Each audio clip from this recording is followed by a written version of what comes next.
Some of our most powerful medicines come with a pretty tough trade-off.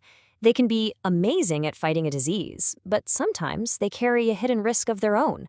Today, we're going to look at a cornerstone cancer drug and a surprisingly simple way to make it much, much safer for patients. All right, so let's get into it. The drug we're talking about is called Cisplatin. And for decades, this stuff has been a total lifesaver. It's used to treat a whole bunch of cancers. We're talking lung, stomach, bladder, testicular cancer, you name it. It has saved countless lives, which makes it one of the most vital tools an oncologist has. And right there, that's the big problem we're exploring today. What happens when the very treatment that's saving your life could also be causing permanent damage to another critical part of your body? So, let's start by digging into the double-edged sword that this powerful drug can be. Okay, so here's the hidden danger with cisplatin. It can be really toxic to the kidneys. And we're not talking about some temporary problem here. This can lead to what's called chronic kidney disease, or CKD. That's permanent, irreversible damage to your body's essential filtering system. Now, doctors have known this risk was real for a long time, but figuring out who would be affected has been super difficult. And that leaves doctors and their patients with a really tough choice to make. So, naturally, researchers went on the hunt for a reliable warning sign. What they needed was a way to pinpoint the patients most at risk before they ever even received their first dose of chemo. Honestly, you can think of it just like forecasting the weather, right? To predict if a big storm is on its way, do you need some massive supercomputer crunching tons and tons of data? Or is there a simpler signal you can look for, like just watching the clouds gather on the horizon? This study basically set up a showdown between those two ideas. On one side, you had the complex machine learning model. That's the supercomputer. It crunched dozens of factors for over 9,500 patients, their age, their cancer type, lab results, even their symptoms. And on the other side, a radically simple approach. Just look at one single number that shows how well the patient's kidneys were working before treatment ever started. So, how did this big showdown play out? Well, the results were pretty fascinating, and they proved that sometimes the simplest answer really is the best one. First off, the study put a hard number on the risk.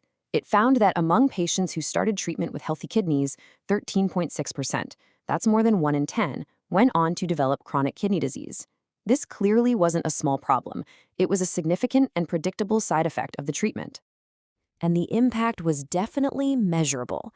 On average, patients saw their kidney function drop by 8.1 units.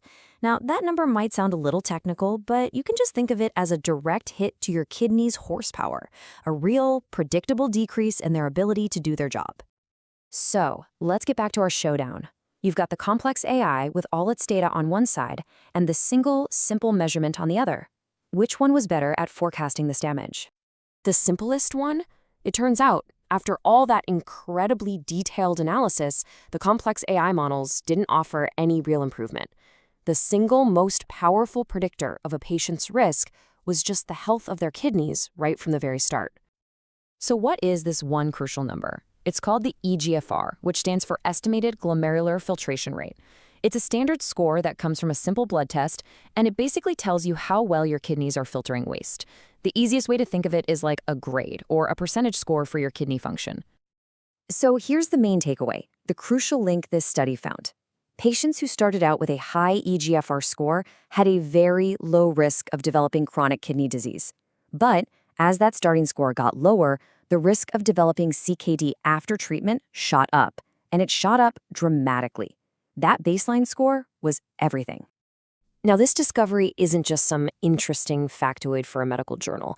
It's a powerful and practical tool that can be used immediately to help doctors and patients make better, safer decisions together.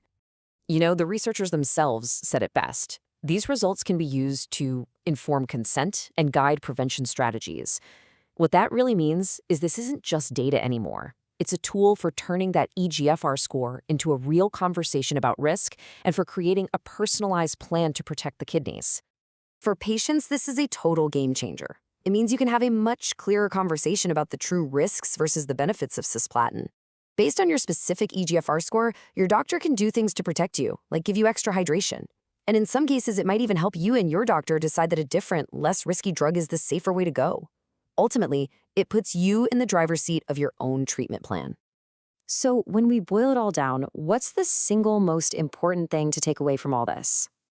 Look, if you or a loved one is facing cisplatin treatment, it really comes down to these 3 simple steps. First, know the baseline. Understand that your pre-treatment eGFR score is the most important predictor of your risk. Second, discuss that risk. Use that number to have a very specific conversation with your doctor about potential kidney damage. And third, personalize the plan. Work with your whole clinical team to create a treatment and monitoring strategy that's tailored to your exact risk level. This study leaves us with a really fascinating thought.